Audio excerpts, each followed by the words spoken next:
I worked for a company where I represented sports leagues. And so they were telling me stuff in closed door rooms that other people didn't know. So I was like, oh, I know something that in 2 years everyone else will know, but I have a 2-year jump to act on it. You got to know something that other people don't know. You have to know some secret. And I was Dan Porter, who had done it twice successfully, and I knew a secret. So 2 out of 2 things there wasn't bad. So they wrote a check.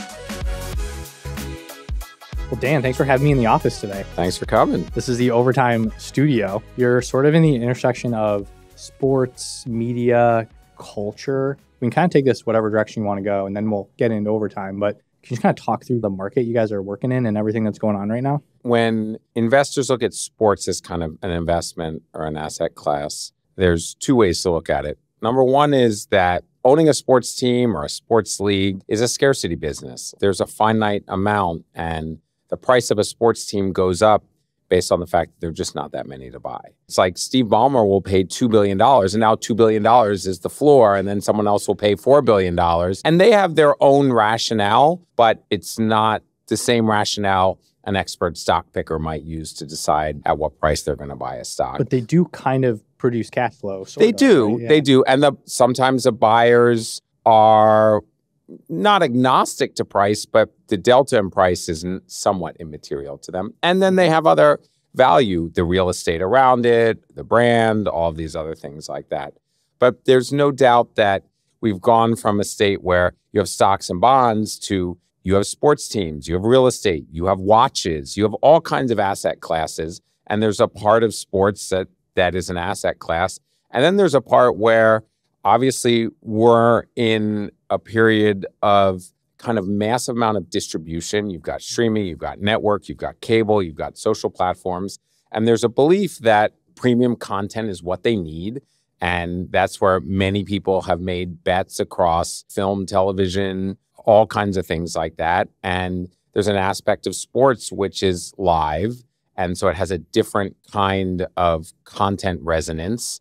And if you can produce a live event that people care about from an advertising and from a subscription and from a viewership model, that's incredibly valuable. And you could almost use the metaphor of music. Like music has gone from, I make all my money by selling CDs to, I sell some CDs, but I make all my money by the concert. Like to see Taylor Swift live, that's $1 billion business, maybe more so than the recorded music. So you have sports as an asset class. You have sports as essentially content and culture and driver. And I think for us, you have sports as a vehicle to own a market or a demographic. And for us, that was young people who are engaged in sports and culture who are hard to reach. And so you used to be able to reach them and everyone by just advertising on television. But if they're not watching live sports on television, how do you reach them? And if they are watching sports, you can assume other things about them. They might be interested in this drink or these sneakers or this car or anything else like that.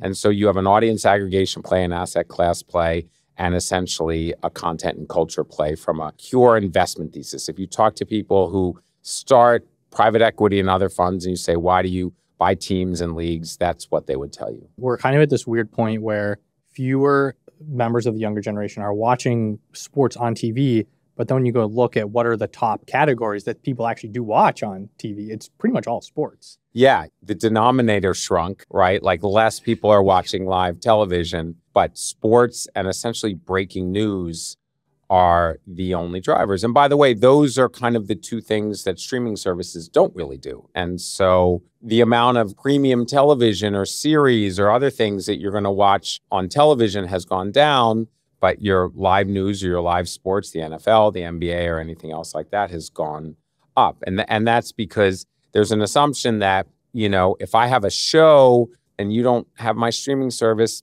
you might not watch it. You'll find something else to watch. Now, if that show is Game of Thrones, you're going to find a way to watch it.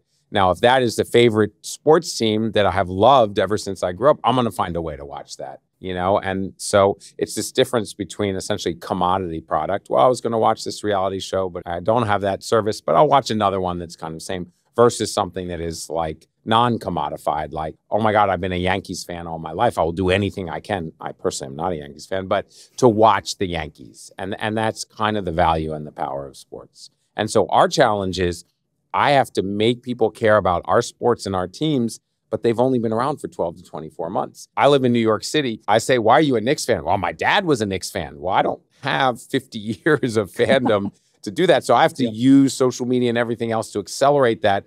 And people say, how do you know when you're successful? I say, well, when the City Reapers, who's one of our teams, plays the Cold Hearts in the final and the Cold Hearts lose, somebody somewhere in the middle of the country cries because their favorite team lost. And then you know. Have you seen those? It's kind of like these meme videos where someone had a viral tweet that was, I don't understand why men like sports. Yeah. Have you seen that? Yeah. The tweet. And then the video, there's usually a 3-minute, 5-minute video, and it's just followed by 10 scenes of like the biggest plays that have happened in sports, whether it's football, baseball, hockey. And it's like, it's storytelling for a lot of people. I think there's a couple reasons why men and women like sports too. Number one is like, at this point today, sports is about culture. When people say sports, I could be doing music, I could be doing whatever. We come to work and I say, oh, have you seen The Bear season 2 or whatever? Or I say, oh, did you see that tennis match where he almost upset so-and-so? So it's just part of culture in that conversation. I think the second thing is sports, like music, is very tied to identity, right? I've lived in New York for 30 or 35 years, but I grew up in Philadelphia. I'm a big Philadelphia Eagles fan. Like, that is part of my identity. That is my bond with my high school friends. And I think the third thing is, like, if you're reading a book, you can go to the end of the book and you can see what happened. Or you're watching a movie, you can fast forward. Sports is one of the few things where you just don't know how it's going to end up. And as a psychological exercise, when you're engaged in it, you're just like, anything could happen at any moment. And there's something about psychology and human nature that when you tie in, oh, and I really care because I like this player, I'm from this city. And by the way, this is like culture because everyone's watching the Super Bowl. People who don't care about the Super Bowl watch the Super Bowl because you have to come in and talk about it. When you put all those three things together, to me, it makes a lot of sense. I guess we haven't really talked much about what Overtime is. What is it today? So Overtime is kind of the leading brand for sports for our market, which is primarily Gen Z and millennial sports fans. And I say brand because it's not a social media company or a media company. We basically go out and we try to connect with our audience, and we definitely use video and we use social media to do that. But at the end of the day, we're trying to say, we want you to love Overtime. We want you to watch our stuff. We want to listen to you. We want to have a two-way street. And that, to me, is the foundation of the house. We have 85 million followers across all platforms. 9 out of 10 people under the age of 25 who like sports know what Overtime is. And now you've built that foundation. And for me, I always wanted it to be, you have rappers and then you have Travis Scott, where people are so passionate personally, and he creates Astroworld and he does all these other things. Like a McDonald's meal. Yeah. Like he has a meal. Like he is bigger than music in that sense. And his fans aren't just like, I like that song. They're like, this guy speaks to me about my lifestyle. That's what I wanted to do, or I aspired to do, whether we fully achieve that or not, around sports. And with that as a foundation, we go out and we launch leagues, which in business terms, I would say owned IP, intellectual property that we own on top of that. So we have a basketball league about to enter its 3rd season based in Atlanta. We have a football league that just completed its 2nd season, and we're launching a big project in boxing. And in all of that, I kind of say to the Overtime audience, hey, this is for you in a language you understand. And that's where my first kind of fans come from. And then I use all the kind of capabilities that we have, digital content creation, distribution, all the things that make us good about winning on the internet, to basically accelerate the growth of those leagues. And you get people either into the seats or just caring about it. And by the way, most of the athletes tend to be in Gen Z, more or less, and most of the fans tend to be in Gen Z, more or less. And it's not a crazy secret that people like to see people who are like them. And so I could go and I could get LeBron James, who might be the greatest basketball player of all time, to play in the league, and everyone will care about it. But the difference is that if I'm 17, like, I think LeBron might be the GOAT, but he and I don't have anything in common. He's a dad, he's rich, he does this and that. LeBron would cost a lot for you to get to come participate. He might too much. But on the other hand, if I have LeBron's son or someone who's just 17, 18, and I'm 17 or 18, I'm looking at that, I'm like, that guy's like me. Yeah, you could be that. Yeah. And I think it's not a complicated idea, but it's hard to execute, and it's important. It's why storytelling are important. And it's why sometimes the most popular players in the leagues are the best players. And sometimes they're the underdogs because everyone's like, wow, look at him doing that. That could be me.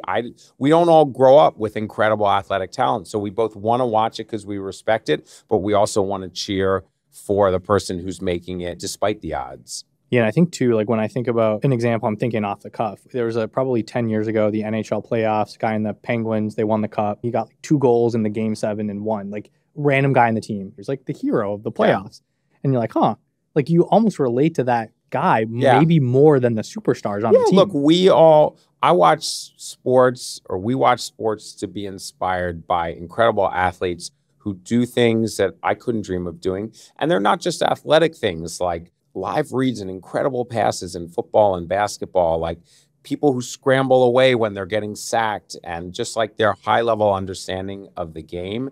And that's like, it's like going to an art museum and seeing the greatest artist ever. But we also watch because we're compelled by the stories. And I was talking to somebody about boxing, and I was explaining what we're doing. And he said, you know why I love boxing? And I said, no, I don't. And he said, because every fighter is fighting for something bigger than themselves. And that aspect of the story, like they could be fighting an internal demon. They could be fighting to prove something. They could be, they have this reason. And I think a fight is the most elemental version of that.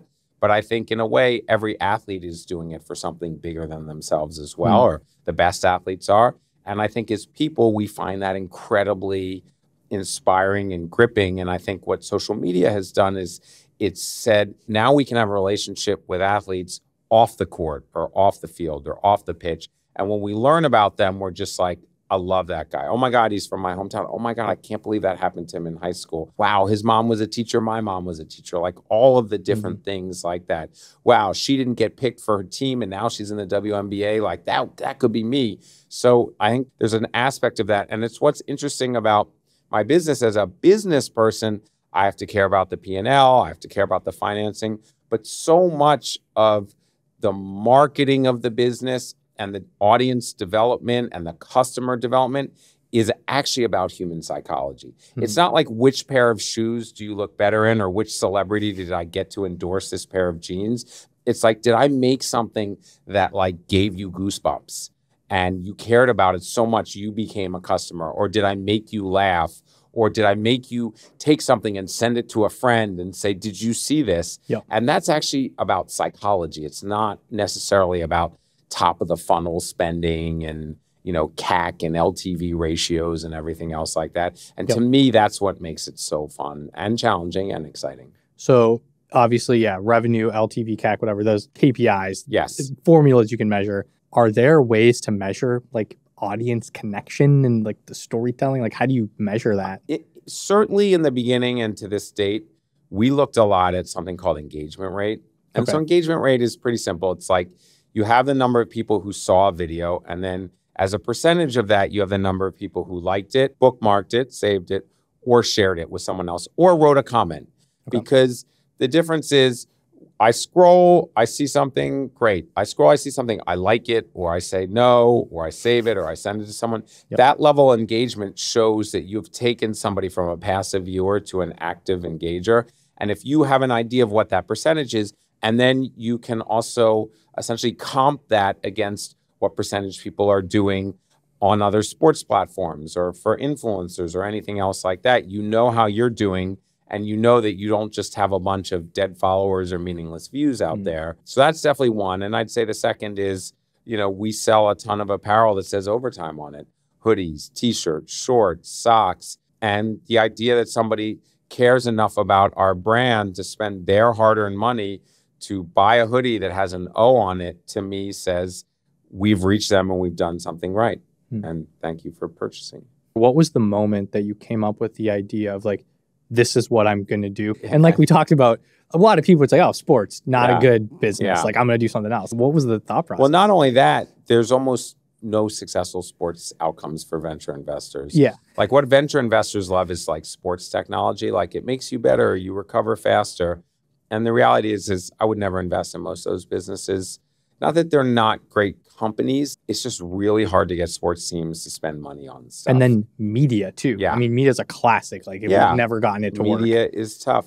I think for us, we started because we knew who the customer was, and we were just looking for ways to connect with the customer. And that's different. I've started and sold 2 other companies. Both of those, I'm like, this is the product. And now we market the product. I made a game. I made a ticketing company. In this case, I was like, this audience is missing. Like every sports league in America is telling me we are missing the kind of 18 to 30-year-old audience are not watching live sports. And so our mission was like, how do we get them? We could do this, we could do that. It was the first time really that we had an audience before we had a product. We made an app that, you know, people liked, but they didn't love. We tried to create like discussion groups. We tried to drive around with a mini hoop and dunk over people. Oh, like we that just, one. like, Yeah. That's a popular content format. Yeah. We just tried like a lot of different ways of engaging people to talk about sports.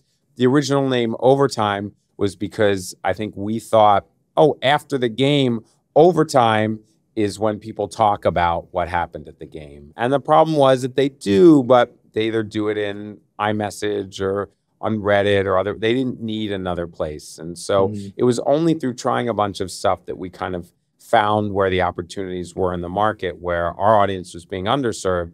And that's where we went. And that's how we did that, to essentially then say, here are our customers and here's how we get them. Okay. And then the first kind of thing that really worked was this sort of distributed network of, can you kind of explain what that was, how it worked? Yeah. So the first thing that really worked was understanding that there was a whole subculture of kind of basketball / high school basketball / club basketball, where there were players who were really popular who might not go to the NBA.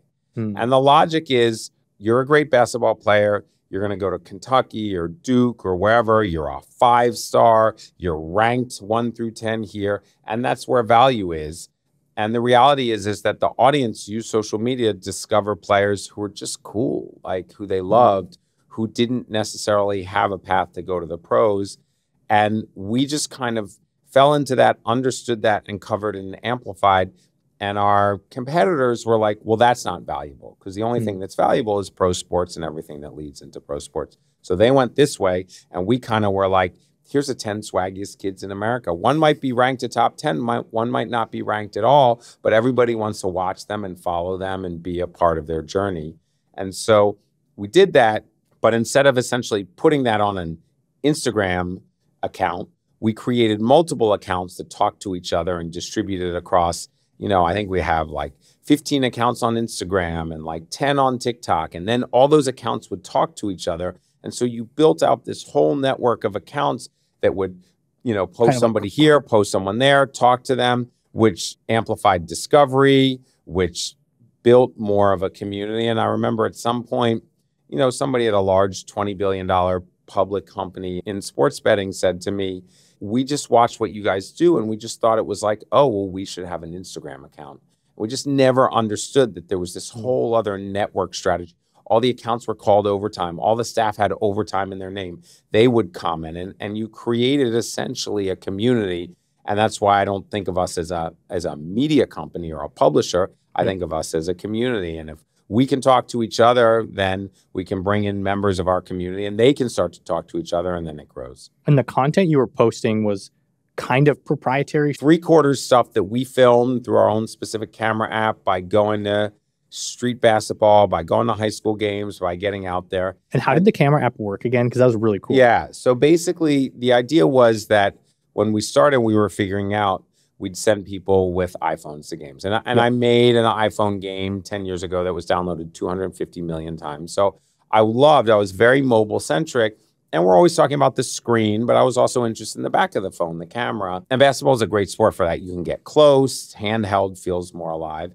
And the whole team would come back and they'd sit around and they'd say like, my God, I took like 200 videos, because every time Turner came up the court with the ball, like, I didn't know if it was going to be a play or not. So I just filmed it, and then I'd come home and I would delete 190 videos and I'd have 10 left. And they started saying like, what if you made like a DVR for the phone, where it's just like you could go back in time. And so we worked on it, and eventually we made something. So you'd hold up your phone in a game, a play would happen, and after a crazy dunk, you would hit record. It would go back in time, 15 seconds in memory, grab it, tag it, upload it to the cloud, and immediately, like somebody in the office would see all those videos come in and they'd publish to social media. So it accomplished two things: speed.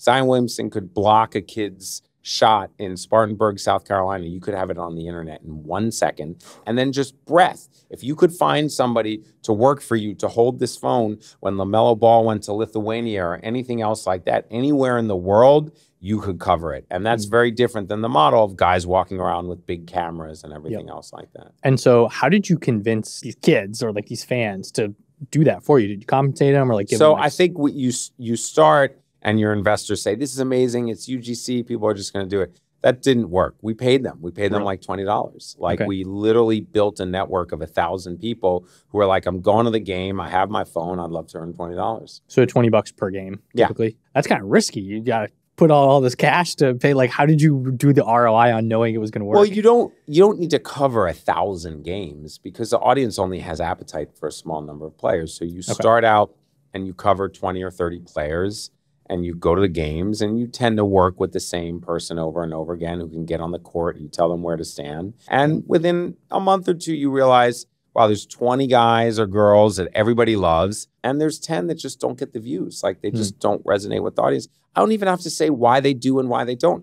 It's clear this guy gets a lot of followers, and this girl gets a lot of views, and these ones don't. So you then hone in and you cover. And this isn't a complicated idea. Like, if you like gossip and People Magazine and Entertainment Weekly, like, who is it? It's the Kardashians. And it's like, if you like football, it's Tom Brady. And it's like in sports and culture and music, they're only talking about 5 to 7 folks at any time anyway. And so it was the same for us. We could double down on those that resonated the most with the audience. Yeah, so it really wasn't as complicated as I made it seem. I think it was complicated to let it not get that complicated. So making it simple was actually very complicated. Yeah, because you think you should cover more players, but you should actually cover less players. You think you should give the audience more information. He's a 5-star. He's a 7-foot wingspan. He's a 6'3" point guard. But actually, the less information you give the audience, the more popular the content is. Interesting. So all these things that you think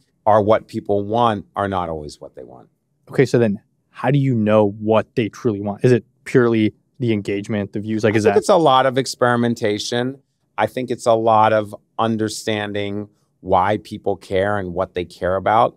And in a way, it's about not being too sporty, if that makes sense. It's like, people always like, you must be a huge sports fan. And I'm a huge Philadelphia sports fan because I'm from Philadelphia originally. And I love sports, but I can't tell you who the MVP was 7 years ago. Like, I'm not in the 1% of the 1%. And I'm not trying to serve the 1% of the 1%. And because I'm a sports fan, but not a huge sports fan, I understand that, like, our goal is to reach as many people as possible. And to do that, it's about stories and everything else. The Olympics figured out this a long time ago. Do I care about swimming or track or speed skating? Not really, but they start to tell a story, and she was a single mom and he did this and that. And you're just like, oh my God, I'm cheering for that guy. Whereas your competition, traditional sports people, more stats, more sports, more trade news and everything else like that. And they can do their thing. And that left us space to do our thing. There's storylines related to players getting traded and signed. And yeah, but it's very newsy in a way. And it's very analysis. And I never focus on news and I never focus on analysis. Nobody came for overtime or Dan Porter's or anyone who worked here's hot take. And in fact, we never criticize players. We're just here to, like, tell stories about cool people, and that resonates with the audience. And it happens that they play sports too, and that's a huge part of their story. Yeah, and you probably attract some of the best players that way, because if you're just like, hey, I know what you're trying to do. You know what we're trying to do. We're going to help you. We're going to give you a platform. We're going to elevate you. It's mutually reinforcing. Like, in the early days, people would say, well, you are exploiting the kids because you're covering them. And I'd say, first of all, everyone's covering them, so they all are. Second of all, I'm the only one who actually tags them with their Instagram handles. Nobody else will do that. And so as a subset of that, yeah, I can't pay you before NIL, like you would lose your eligibility, but I can give you 20,000 followers that stick with you for life. And in some ways, that's more valuable. And now with NIL, I can pay you. So I can pay you to do a photo shoot, and I can do things that are kosher in the NCAA landscape. And so there's a lot of productive ways that we work together with athletes. This episode is brought to you by SecureFrame. It's the automated compliance platform built by security experts. Longtime listeners know that thousands of customers like Ramp, Angelus, and Coda trust SecureFrame to get, stay, and automate their compliance with security and privacy frameworks like SOC 2, ISO 27001, HIPAA, GDPR, and much, much more. I'm an investor in SecureFrame, and I highly recommend it to every founder I meet. Check the link in the show notes to get started on a demo. SecureFrame's in-house team of compliance experts and former auditors will get you set up.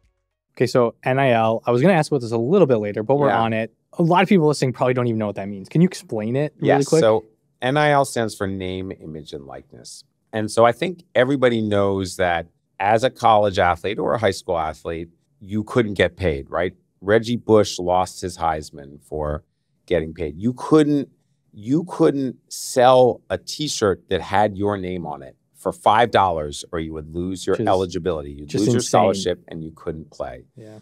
And so at some point, we just decided a little over 2 years ago that we were just going to pay the athletes and they would forego their eligibility. They'd say, okay, well, I'm not going to play in college then. And I think because of that and other factors, not just us, college realized that this practice was unfair, out of date. It's like Turner plays sports and he can't get paid for throwing a baseball. Dan, his classmate, made a song on SoundCloud and he can get paid whatever he wants, or something on YouTube. There's a Supreme Court case. It created this thing that said players were allowed to get paid for their own name, image, and likeness. So if I go to Duke, I cannot get paid for a photo shoot of me in a Duke jersey because I don't own Duke, but I can get paid for me as Dan Porter to make a photo or otherwise. And so the idea was to not treat them as employees, but let them make money off their own face if I want to sign autographs, if I want to show up at a car dealership or anything else like that. How that has become implemented and impacted in recruiting, that's like a whole other podcast. But at the core, it says it's a level of economic empowerment for student athletes that did not exist previously. Yeah, I think we got a question on Twitter when I threw this out. People said, which I'm just saying the question was, does Overtime's business, does it still work with NIL rules? Yeah, I saw that question. Yeah. It works 10x better. Number one is it's really easy for me to go do a deal with a college athlete now because I'm able to do an NIL deal. So if I want to do a photo shoot with Paige Beckers, who's like an amazing college basketball player, I can come up with something that's legal and I can pay her and we can have a business relationship. And that's awesome.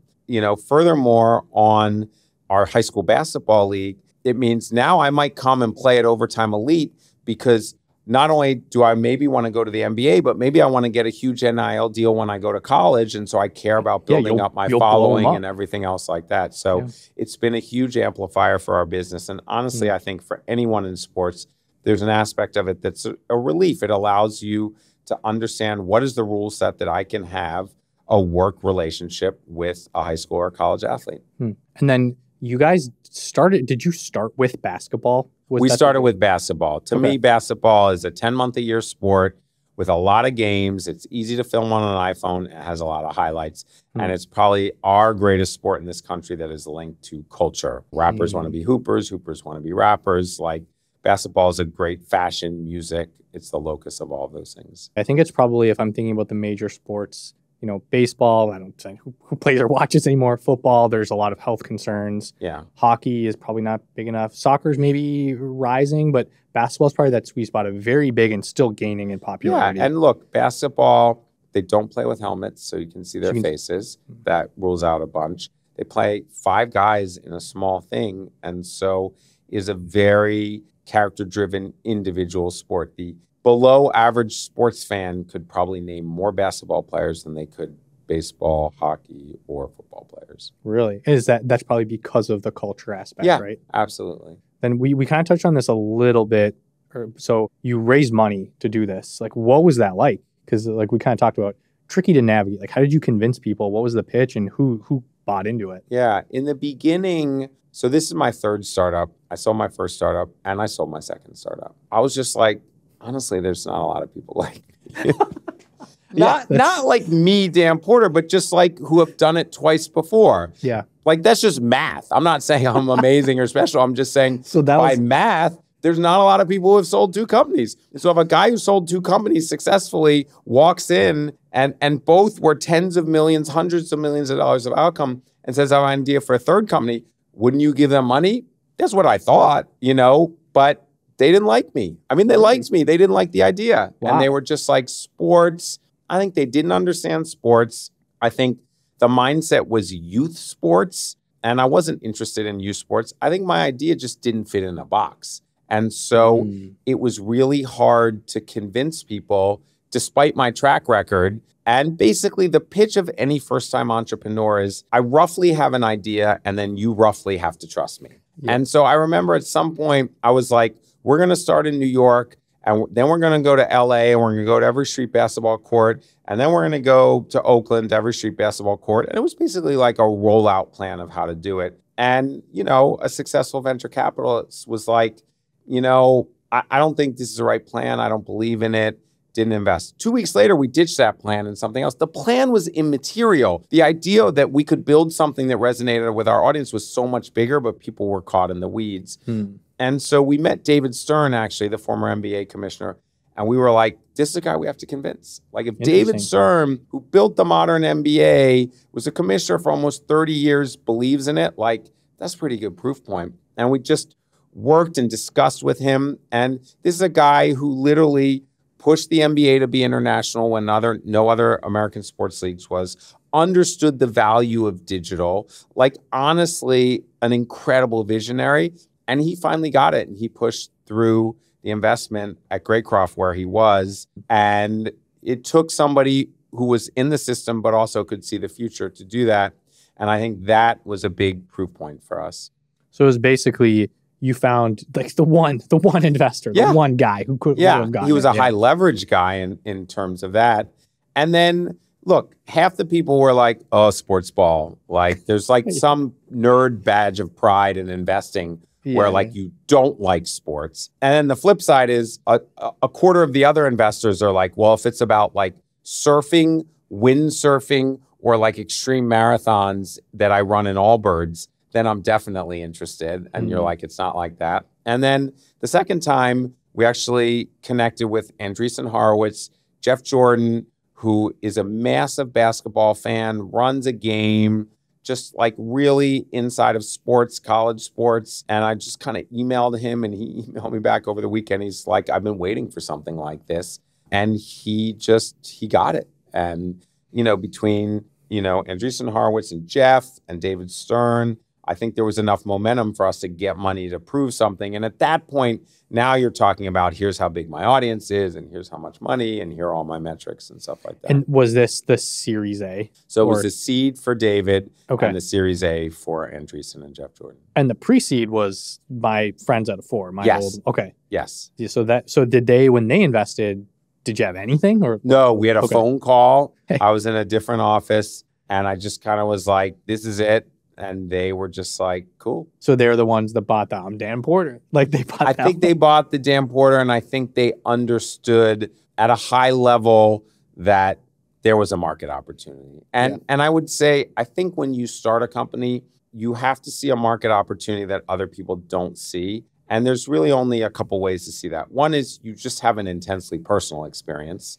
I went through the healthcare system and nothing worked. And then I realized, or in my case, like, I worked for a company where I represented sports leagues. And so they were telling me stuff in closed door rooms that other people didn't know. So I was like, oh, I know something that in 2 years everyone else will know, but I have a 2-year jump to act on it. It doesn't mean I'm smart or I'm special. I just listened and I put it together. And I think when you talk to them and they're like, well, how do you know? And I'm like, I'm in these closed door rooms. And really good pre-seed and seed investors know, you got to know something that other people don't know. You have to know some secret. And I was Dan Porter, who had done it twice successfully, and I knew a secret. So 2 out of 2 things there wasn't bad. So they wrote a check. So what was the secret? At that time, people didn't understand how just the next generation was really disconnected from live sports. Why were they disconnected? I think it was first of all, you grow up, and in 5th grade, your first phone is a smartphone and it's a screen.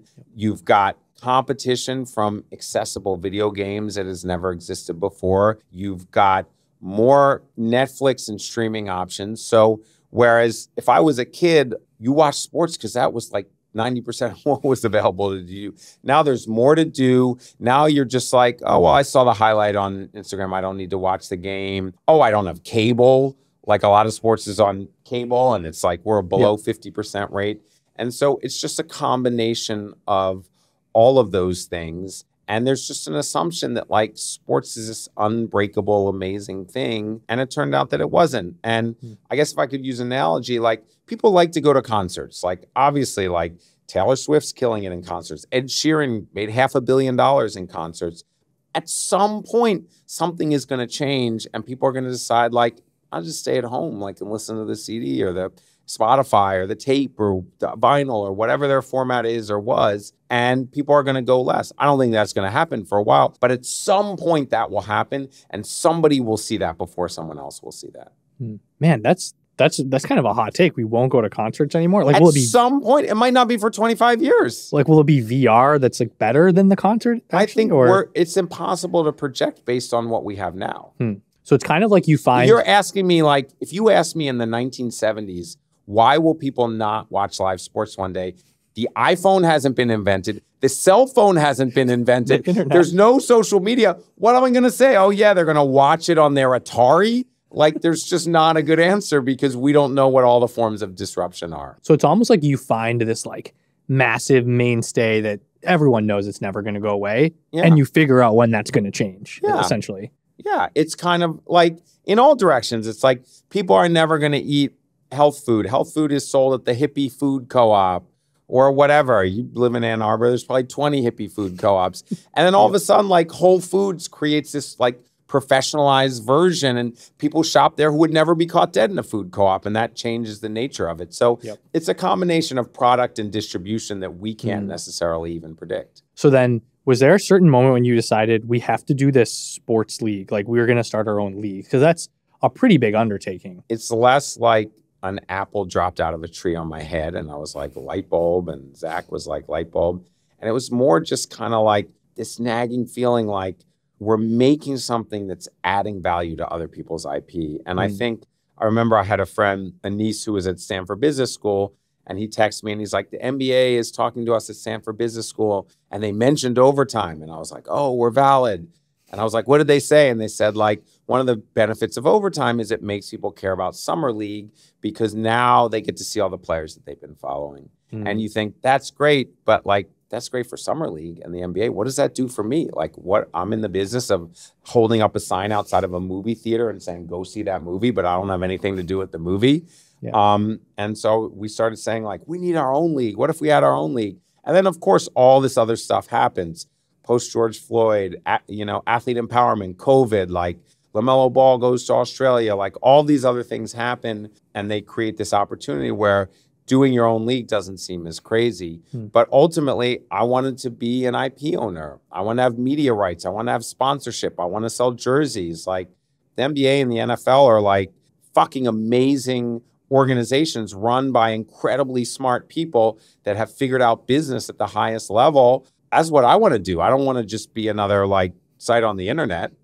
So how do you start a league? Because when I think about all these different sports leagues that have tried to start, XFL, AFL, there's all these kind of like non-major sports leagues, like they never work. Like, how did you do it? Number one, you have to be batshit crazy and just believe that you're going to do it. Okay, so we're checking that box. Number two is I think you have to be really sensitive to cost. Not that it's not expensive, but like we didn't do city-based teams. Like we did, all the teams kind of played in one arena, changed the nature of travel, all of these things where you can mitigate cost. And I think number three is like you have to have some endemic audience and form of distribution. So, in its second year, if Overtime Elite had 5 million fans, like which is more than a lot of sports that start up, 99% of them came because Overtime is 85 million fans. So like you're not starting with the league where nobody knows the players. You have no distribution. You have no followers. You have no any of that. It's because at the end of the day, the thing that people don't understand is, look, you and I could start a basketball league tomorrow. We could start a snooker league. We start a darts league. We could do whatever. It's not about the league. It's about the audience development. And if you don't understand how to make something that people care about, and if your obsession isn't like, why should people care about this and how can they come in and become fans, then you're going to have a harder time. So you basically took this lower cost approach, and because of the audience, you probably could say we're going to have some revenue that comes in also. You're going to lose money in the beginning. I mean, most pro sports teams and leagues lose money now, but you have to go for it. And we made a massive, like, multi-million-dollar bet on building a 110,000 square foot arena in Atlanta. Atlanta ended up being an incredible city to be in, like a culturally relevant city, historically relevant city, really easy to work with, just like an actor in our drama in the most positive way. And we built a place with unbelievable training and gyms, and you walk into the arena and players and fans are blown away. And so you have to take a risk in some areas. And so we did that. The first year we distributed all the games not live, only after they happened. So you could watch them kind of on demand on YouTube, and people would discover them and start to grow. And this year, some of the games are on Amazon Prime, which is an amazing partner. Some are kind of on YouTube, where you can discover them over the internet. But the idea is you wanted to get the product in front of people with a variety of partners who have different skill sets, and you want to make them care. And so the basketball people do the basketball stuff. Social people understand it's not about views, it's about getting people to care. But yeah, we signed 27 players in the first year, and we had no building and no coach. How did you convince, just like, that sounds kind of crazy. I think you were looking, first we had talented people who worked on that, and you were looking for people who were looking for something different, and you were looking for disruptors and people who are looking for a different type of opportunity. And, I think hopefully as people know, in 2023, this year, we had the number 4 and the number 5 player in the NBA draft. And they were 12th graders who were ranked 80th and 81st in the country. And somebody said, these guys are going to be good and they work hard. And we went after them, and they took a risk, and they gave up their eligibility, and they came, and, they went from being 80th and 81st to, being 4th and 5th in the NBA draft. And what all was the league again? Or can you maybe explain what the pitch is to the families and like why they would join the league? And what so it's kind of like, in a way, you're doing two things. One is you're building a league. So you're playing at a high level of competition. You're being watched by millions of people. You're on an incredible stage that is really different than a traditional high school gym. Like a prep team that maybe travels and stuff, or it's just like, it's like as if you're playing in Madison Square Garden with massive coverage around you against great teams. And there's nothing wrong with the alternative. It's just that for the best people, they wanted that. But on the other side, you've got some of the best trainers in the country. You've got people who played and coached in the NBA, played and coached in college. You have an opportunity to develop your skill as a basketball player in an environment that I think is unrivaled. And look, if you love classical music and you are great, your dream is to go to Juilliard in New York, which is the premier music academy. I wanted to build the premier basketball academy. And on top of that, not only did I add great academics, but we created essentially a 4-to-1 student-teacher ratio with incredible teachers so that people could learn at an accelerated rate and they could free up time in their day to spend and develop at basketball. And I would say it's not for everyone. Like, if you like basketball, it's not for you. If you love basketball and you want to be great, it's for you.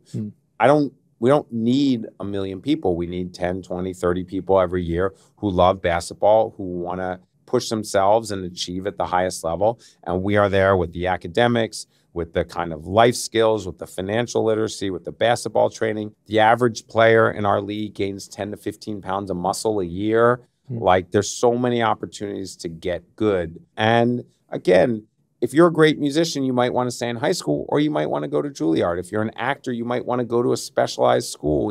If you are a child Hollywood actor, you might, get your own tutor and do. There's different paths for different people. It just didn't exist for basketball, and we built it. And then you also gave, I think you gave a guarantee, right, of whatever X amount of, if you don't go to the NBA, like, we'll help you pay for college. We'll pay for college for you, for sure. And now they don't give up their eligibility. So pretty much everyone who comes through will be able to play in college, in the NBA, or abroad. In the first 30 players, there who came through, 16 of them are already pro, playing in Europe, playing in the NBA, playing in the G League, playing all over. That's insane. I did not realize that's a very, very high number. And of the other 14, some are not even eligible yet. They're just younger. So okay. Why do you think people made a bet then on overtime? Like, was it just a no-brainer for some of these players? I think that all of the players saw opportunities that they weren't getting. I mean, even getting access to a gym,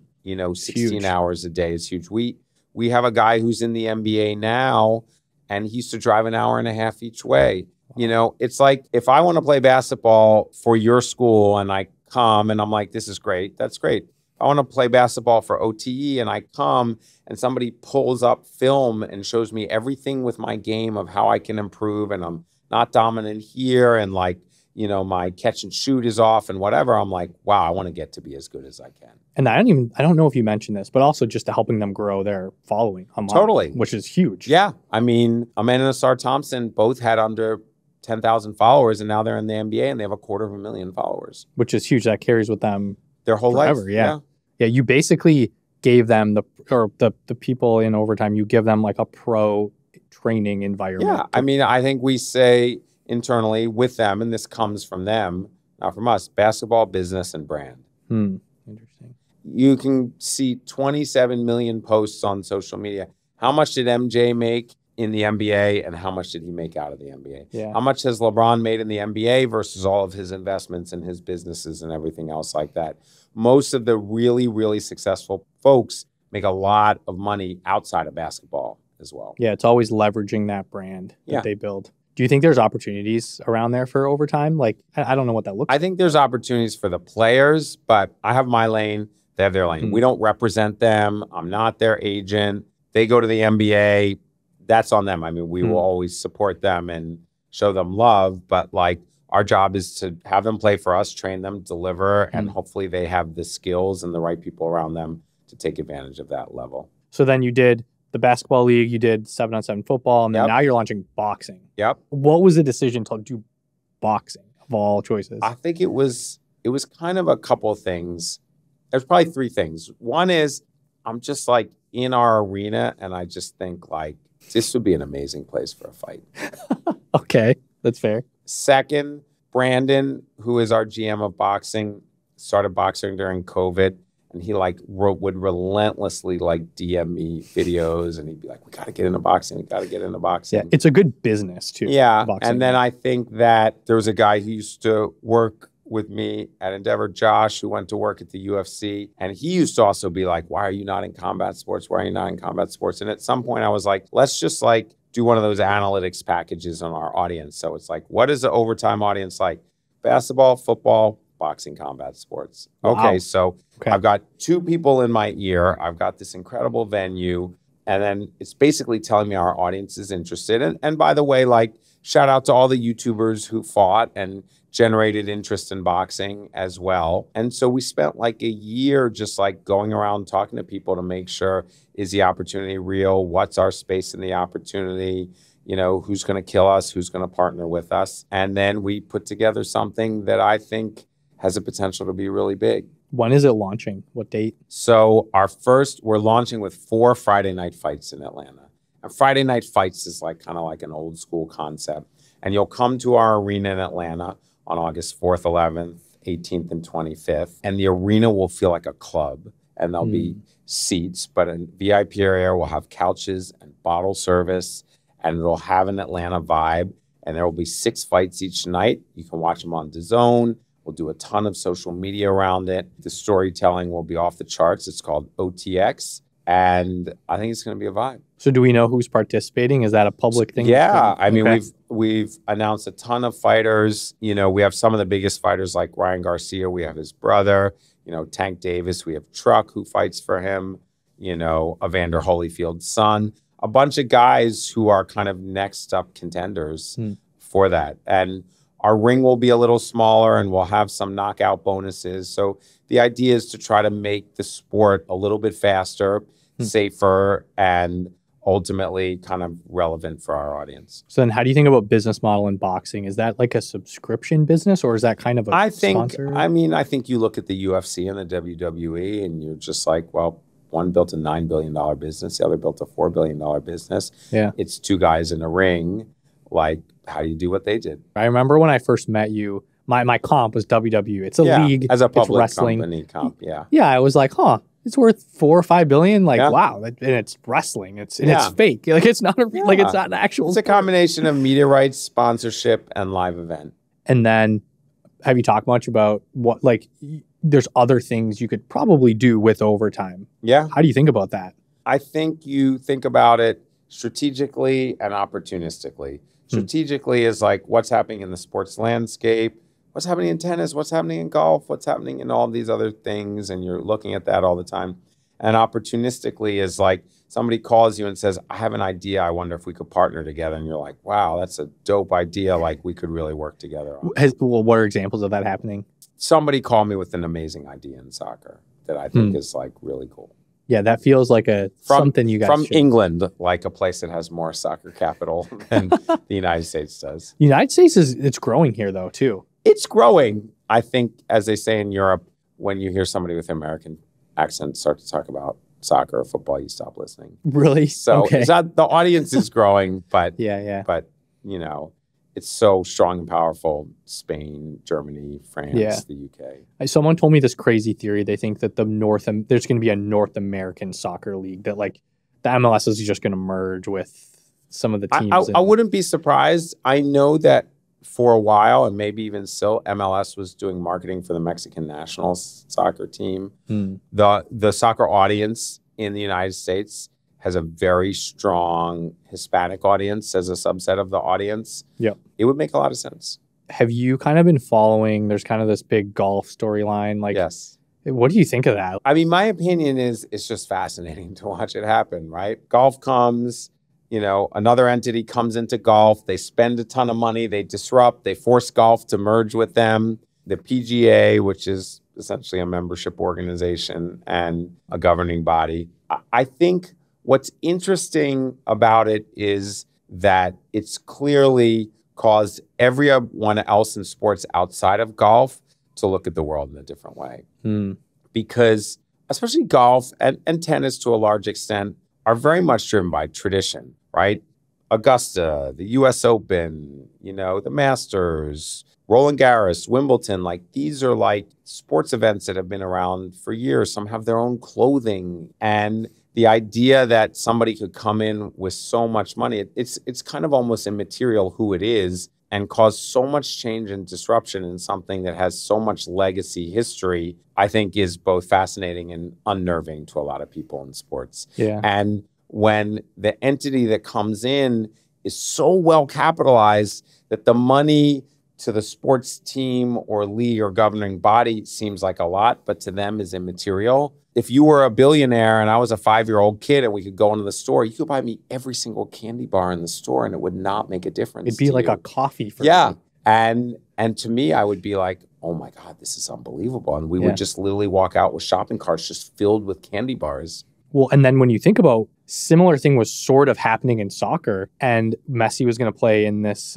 league in Saudi Arabia. And he took, I guess, objectively from a financial perspective, you might say it was a bad or a worse deal, but I actually don't think it was. It might have been lower in cash, but there are other things that he cared about that mattered to him.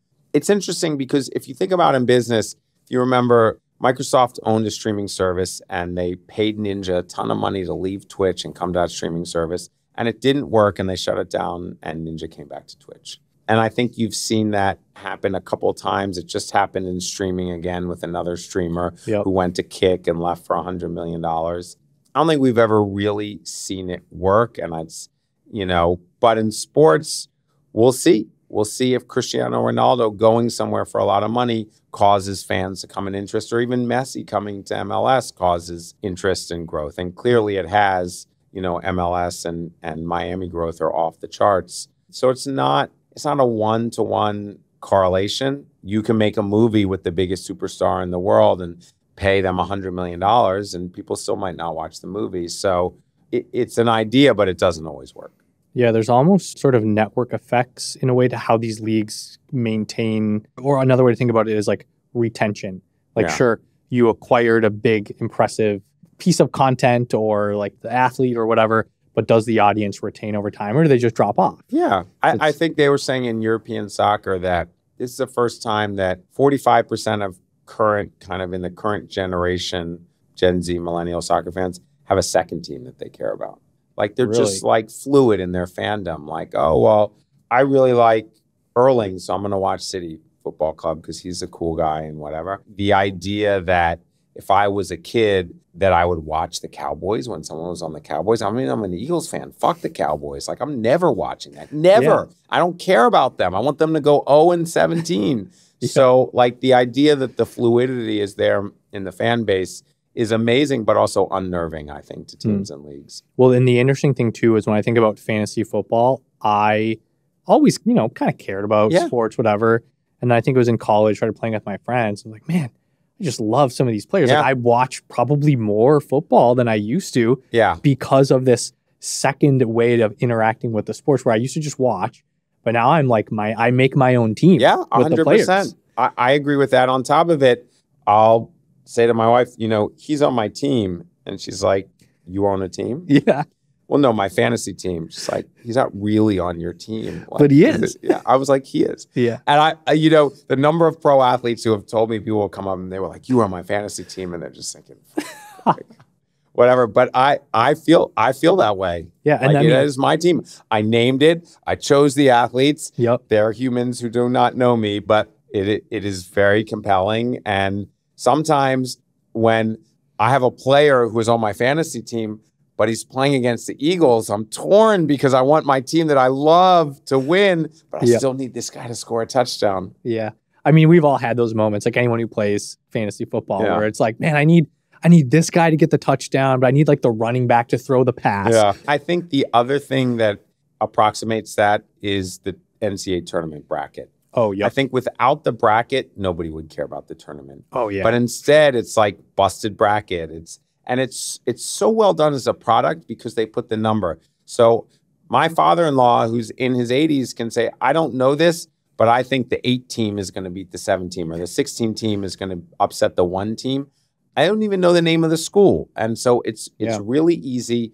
It's a one and done. You do it, you sit, and now you watch. And I think it has 100% correlation to the growth of the NCAA tournament as a viewable product. Yeah, and it adds to the story also. Growing up, that's when you get exposed to sports. You probably saw it on TV or on social.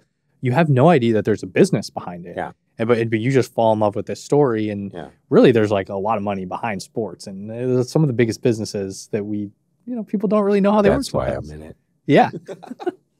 Not for me, but for my investors. Yeah, so you said that you get 15 to 20 DMs a day from kids, like you personally. And I'm sure over time as a brand gets, tens of thousands. But what are kids saying? Like, what do people want to talk about with sports or with the content you guys are putting out? Well, number one, they want to send me their highlight because they think I'm going to post on Overtime and they're going to get famous. Interesting. I would say number 2, a lot of people want to know, how do I get a job in sports? And number 3, outside of just partnerships and stuff, people are like, how do I launch my own sports account? How do I do this? And by the way, can you like my most recent video? Boost me in the algo. Okay. So what do you think kids want, or like what's some of the things where you think, is it like new leagues or like stories and content? I think that the audience of the kind of generation that's of age now wants to participate. They want to... They're not the passive, I sit on my couch, watch on a big screen audience. They want a chance to be part of the action. If you can comment on an Instagram or a TikTok video, like, you're part of the action. So why wouldn't you want to be part of the action? And I think they want to see themselves in it. I think sports betting is another way that you're able to participate. So I just think they want to move from whatever it means, from being a passive fan to being an active fan. You've talked about the multiple accounts, so you can almost like set the tone. You can take 5 Overtime accounts, maybe like set the culture in the comments, and you get the kids to almost participate along, or you can amplify what they want. Yeah, and I think they want to know the story. Who is this person? Why should I care about them? Yeah. All right, you want to do rapid fire? Couple questions? We can close it out. So what is something that you used to not be good at, but you're really good at now? Any examples? I'm good at everything. No, I'm just kidding. 2 exits, Dan Porter. Like, I take that as an answer. I would say that this is an imperfect answer, but I didn't start out as a technical person. I wasn't a software developer, but in the very first company I started, getting a ride to work with the CTO every day and just asking a lot of questions and trying stuff on my own, I have a strong understanding of how technology works, challenges around scaling and everything else like that. So I'm not going to tell you that I'm a technical founder, but I'm 100x more technical, and I feel comfortable talking to technical people. Interesting. So is there a way to learn software, learn the tech language? I would say for me, it was just talking to the developers, asking a lot of questions.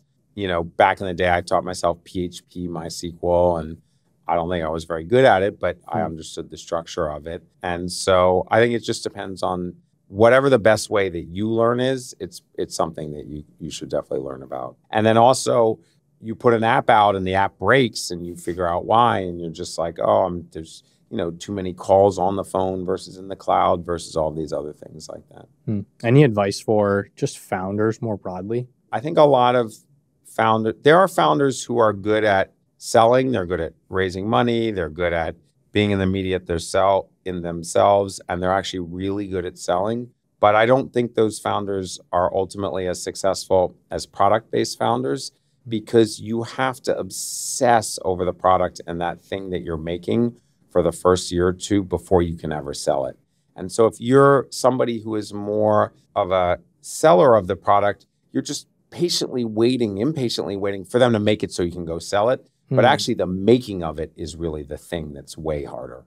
So if somebody's not familiar with what it means to like make a product, is it like the customer experience? I think it's just like, what is your business? Whether you're making an energy drink, an app, a website, a service, you just have to be obsessed about getting the right people and having the right vision to make that product and service awesome. And you just have to learn from all your iterations early. Like, the word that I hate the word pivot. People are like, oh, you pivoted and you started leagues. I was like, I didn't pivot. A pivot is if I start a sports company and I ended up selling underwear. Like, that is a pivot. I'm just evolving. I'm looking at opportunities. I'm finding them with the team, and we're going after them. And I think young people and entrepreneurs are poorly served, because if you have to pivot, you just fucking failed and you're in a different business. What you're doing is you have a premise, you test it, and you evolve, and you realize that you thought people wanted A, but they really wanted B, but you wouldn't have gotten to B if you hadn't started with A. Yeah.